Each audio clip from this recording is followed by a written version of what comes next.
At 55, I've changed a lot about how I do my makeup. I've learned what works for me at this age, what definitely doesn't, and what I probably should have stopped doing years ago. But here's the thing. I still get it wrong.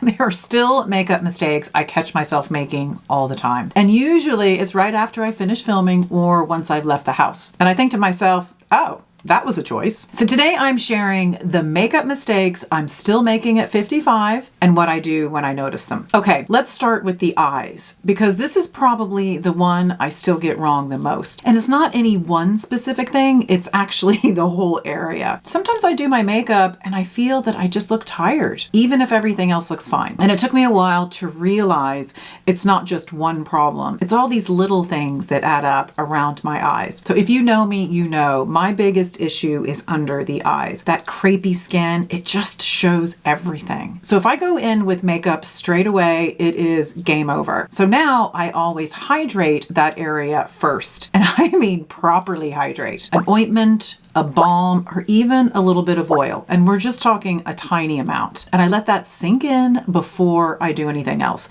It makes such a difference because the makeup has something to sit on instead of clinging to dryness. Now this one I'm kind of lucky with because I don't have a lot of dark circles to contend with. And I can thank the genetic gods for that one. But if I did, this is what I would do. So instead of putting concealer or a color corrector all the way to the lower lash, I would leave some of that darkness because it's actually creating a smoky eye naturally. So French makeup artist Violette, I hope that's how you pronounce her name, that she owns the brand Violette FR. She shows this perfectly in one of her Instagram posts. It's so interesting to see how she builds it slowly from the base so that you can utilize the darkness of her eyes to give that effect. Now I'm lucky because my lack of darkness means that I don't need to do much color correction or use too much coverage, because I think that's the biggest mistake that most of us make, is using too much product in that area for women of our age. It's just too heavy. It can become cakey and it sinks into wrinkles. Like mature skin just can't hack it. So instead I use the tiniest bit of concealer, and it's more just for brightening the area than anything else. So I put a little bit on and then I just try to sheer that out as best I can. I tend to put it on with fingers and then try to finesse it with a brush. Now, if I find I've been a little heavy-handed,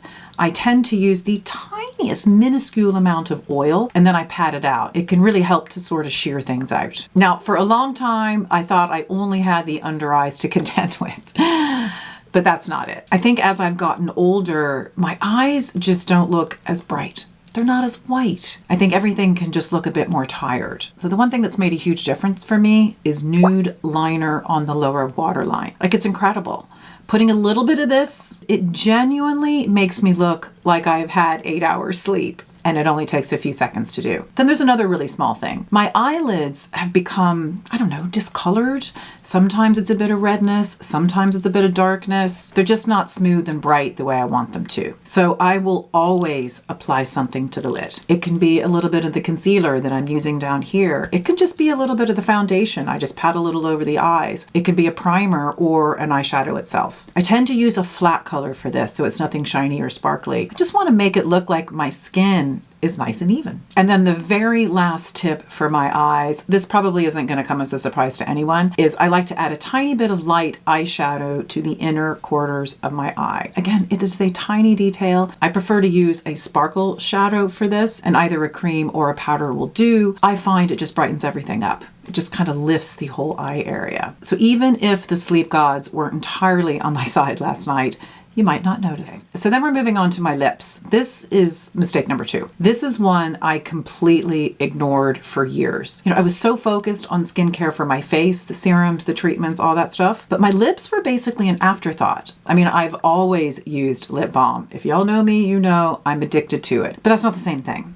Because now I think that there are 2 different things going on. One is texture and the other is color. Let's talk about texture first. Like, if my lips aren't in good condition, there is 0 point in putting makeup on them. It just doesn't work. It cracks, it bleeds, it just looks shite. And using something matte, forget it. I would see nothing but old leathery lips. That just sounds so awful. So I've had to completely change how I treat them. So first up, I exfoliate every night. Like nothing fancy. When I'm washing my face, I use the same cloth and I just gently go over my lips. It takes 2 seconds. You don't go too hard. Be nice and gentle, but it makes a huge difference because they're just actually super smooth. And then at night, I actually treat them. I use a mask. So I've been using the OneSkin mask for ages. And when I'm applying, I take it slightly outside of the lip line because, you know, those pesky vertical lines are starting to show themselves. Yay. And then during the day, this should probably come as no surprise, it's SPF. I cannot believe I was getting this wrong for so long. Our lips need protection just as much as the rest of our skin. So I use the OneSkin SPF as well. I know this sounds like a OneSkin ad, but I swear it's not. They don't know I'm making this video. So this product then, I just keep reapplying throughout the day. It keeps my lips hydrated and protected. And once the texture is right, they're super soft and they're healthy, then comes the color. Now I have a pretty good natural lip color anyway, but I swear that shit's fading. It's like the life is just being sucked out of me. And this is where makeup comes in. The biggest change for me, you ask? It's lip liner. Like I know some of you are rolling your eyes saying that's not groundbreaking. Like I know this. I was just very late to this particular game. Like I genuinely thought it didn't matter. It matters, particularly for mature skin. It gives back structure. It stops product from bleeding. It just makes everything look a bit more polished, even when the rest of me isn't. And because one side of my lip is actually bigger than the other, and it's scarred from a car accident in high school, it helps me to even everything out. So every morning before I leave the house, if I'm leaving the house, of course, I start the day by lining my lips. I go around the full perimeter, kind of making it a little bigger on one side, and then I gently feather it in so the line isn't too harsh. And then I fill it in using the liner as a lipstick. Now this is Dior's Contour Lip Liner in the color Nude 300. Now I am slightly obsessed with this and I just think the color is perfect. So I apply this all over and then I put the SPF on top and I am good to go. But here's the thing, I am not somebody who reapplies lip liner throughout the day. It just doesn't happen. In fact, I don't reapply makeup at all. You got one shot and that's it. So I need something throughout the day that gives me a bit of color but doesn't need a mirror. And my latest find is from Violette FR again. It's Bisou Balm and she calls it a sheer matte lipstick. Now I know it says matte, but I think this is different. It's almost like a blush for your lips. It's not intense. Plus, it doesn't dry your lips out at all like a lot of these matte products do. Holy Toledo Batman, it gives the most beautiful, healthy color. So I just swipe that on, I put my SPF on top and I'm done. Happy lips, no mirror required. So for me, the big mistake here was thinking that lip balm was enough for my middle-aged lips. It is not. And then there are my brows. This was a big one for me because for years I was trying to fix them myself. Like I was filling them in, I was adjusting the shape. I was trying to make them look just right. But the truth is, I wasn't very good at it. And I think that this is where I had to be honest with myself. Look, I'm not qualified to decide what the perfect brow shape is for my face. And I'm pretty sure I was getting it wrong. Because of that car accident in high school, I have areas where hair just doesn't grow. So I was constantly trying to fill the gap. I was trying to balance out the shape around it, and it just never quite looked right. So I did something different. I got them done professionally. I got microblading. Honestly, it was one of the best things I've ever done. It's like a tattoo for your eyelashes. Now, apparently there is a whole science behind the shape of the eyes based on our face, and the esthetician created the brows that actually suit me and my face. So now I don't do anything to them, like at all. Like I never put anything on my eyebrows. I just get up and go. I can now see SPF in them. Now that I'm looking at them going, my SPF was a little bit white. Oh my God, I can't believe I didn't notice that. Oh, that's funny. I can see right now that their color is just a tiny bit off. What a time to talk about your eyebrows when you've got SPF that's white in them. Oh well.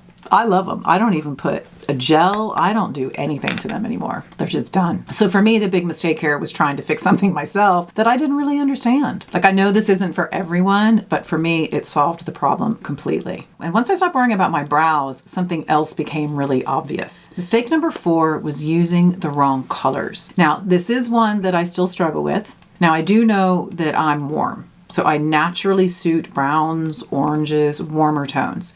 Deep tones, like the cooler greens and blues, they just don't work on me. Even though I did a lot of blue eyeliner in the 80s, But even with that knowledge, it's not always straightforward, because I was recently told by a makeup artist that the foundation that I was using was too yellow and that I needed to lean more pink. And by the way, I've never heard that before. So I realize I'm being told conflicting information from people all the time. There is no agreement that I have been able to assess from professionals. But what I have realized is that even if you know your general coloring, what actually suits you can still shift. So when I'm not sure, I go neutral. That's my safest place. It's not too warm, it's not too cool, it's something that sits in the middle. And it does work, but I'm still experimenting. I'm trying different tones. And maybe different makeups lean a little differently even in the same category. So if I'm honest, I'm not always completely sure where to land. So the mistake for me was assuming I've figured it all out just because I know my undertone. So the biggest thing I think I've realized is that I'm not done figuring this out. Like, I still make these mistakes, sometimes all in one day.